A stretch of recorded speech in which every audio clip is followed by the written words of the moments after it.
ফুটুক আর না ফুটুক, আজ বসন্ত। শান বাঁধানো ফুটপাতে পাথরে পা ডুবিয়ে এক কাঠখোট্টা গাছ কচি কচি পাতায় পাজর ফাটিয়ে হাসছে। ফুল ফুটুক আর না ফুটুক, আজ বসন্ত।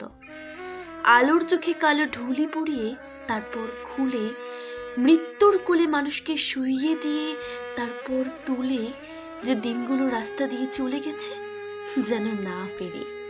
গায়ে হলুদ দেওয়া বিকেলেই একটা দুটো পয়সা পেলে যে হড়বোলা ছেলেটা কোকিল ডাকতে ডাকতে যেত, তাকে ডেকে নিয়ে গেছে দিনগুলো। লাল কালিতে ছাপা হলদে চিঠির মতো আকাশটাকে মাথায় নিয়ে এ গলির এক কালো কুচ্ছিত আইবুড়ো মেয়ে রেলিংয়ে বুক চেপে ধরে এইসব সাতপাঁচ ভাবছিল।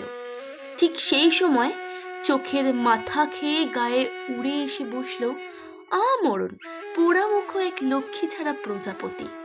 তারপর দড়াম করে দরজা বন্ধ হবার শব্দ, অন্ধকারে মুখ চাপা দিয়ে দড়ি পাকানো সেই গাছ তখনও হাসছে।